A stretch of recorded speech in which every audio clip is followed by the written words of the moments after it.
Você sabia que existe um império que tem na Bíblia e é pior de todos os impérios que está escrito na Bíblia? É o pior que teve, é o pior que está tendo. O império, vamos começar pelo império mais baixo até o império de hoje em dia. O primeiro império que eu colocaria, Império Babilônicos, os Babilônicos, porque todo mundo conhece a história de Nabucodonosor, que quando invadiu Jerusalém, cercou, ficou tempo lá, prendeu, matou o que tiver que matar, matou, e os que estavam vivos foi levado para a Babilônia. Beleza, isso todo mundo conhece. Em seguida vem o Império Persa. O que vem os Império Persa? O Império Persa invade durante o banquete de Belsazar, aquela arrogância de Belsazar, e que aconteceu a ruína de Belsazar. Em segundo, tempo depois, vem o Império Grego. Aí todo mundo conhece esse Império Grego como os Impérios da Sabedoria. E teve vários sábios, como Sócrates, como os outros sábios que teve também. Não lembro de todos, mas tá, eu vou só citar o Sócrates como exemplo. E depois vem o Império Romano, que muitos podem falar que o Império Romano ainda existe até hoje. Vamos considerar como ainda existe. Só que não da mesma forma que era. E desses quatro impérios, tinha um Assírio também. Tinha um Assírio. Só que o Assírio, todo mundo conhece quando é aquela passagem de Senaqueribe, quando ficou próximo de Jerusalém para invadir, acabou que o anjo do Senhor matou 185 mil soldados. E os próprios sírios tiraram a vida do próprio rei Senaqueribe, por causa da arrogância que gerou isso. E o que acontece no Império Romano, que eu não expliquei direito. O Império Romano seria o seguinte, porque aí todo mundo conhece sobre a crucificação de Jesus Cristo, e você sabia que no ano 70 de depois de Cristo, Jerusalém foi pisada pelos gentios, pelos romanos, após a rebelião que teve. Aí o próprio general Tito invadiu e destruiu. Porém, e nessa brincadeira, mais de milhares foram mortos à crucificação, mortos crucificados.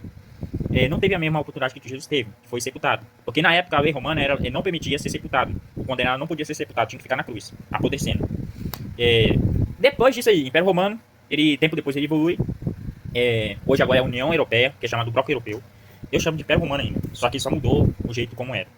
E no tempo, o Assírio conjunto de babilônicos, inventou a crucificação. Não sabemos o certo, segundo os historiadores, que foi o Assírios e os babilônicos que inventaram. Depois pegaram os persas pegou a ideia, até chegar nos impérios romanos. E falta o império, José. Qual é o império? O império que está faltando é império do mal. Império do diabo, império do pecado. Vou chamar de império do pecado, que é melhor. O império do pecado, desde a fundação do mundo, desde a queda de Adão e Eva, está gerando até hoje. Ela vai ser derrotada em breve. Ela vai ser derrotada. Aí nós entramos como escatologia bíblica. Ela vai ser derrotada na volta de Jesus. Antes do milênio, o próprio Jesus vai prender como Satanás, como o anticristo, o falso profeta, dentro da prisão. E nessa prisão eles vão ser soltos. O Satanás vai ser solto, tempo depois do milênio. Aí haverá uma batalha, que é chamada de Batalha do Gog e Magog, que é entre Ezequiel 39 e 40. Não, 8 e 39, na verdade, corrigindo. Aí depois disso, o Império do Mal é derrotado de vez. Aí Deus joga no lago do fogo os condenados e o próprio diabo. E o pecado não existirá mais. E o que acontece agora? Aí vem o Império de Teocracia. O que significa teocracia, Deus? O que significa? Significa que teo, em grego, se não me engano, significa Deus. E cracia é governo. Ou seja, governo de Deus, que vem do grego teocracia, que fica isso. E esse império de teocracia, já tinha. Todo mundo lembra da história que teve quando tinham juízes. Aí era o império teocracia, quando tinham juízes. O próprio Deus dominava o povo de Israel. Agora, não vai ser só para o povo de Israel, vai ser para geral, para o mundo inteiro. Gostaram desse exemplo de uma aula, sei lá, um resumo? Curti meu vídeo aí. Que a paz esteja com vocês.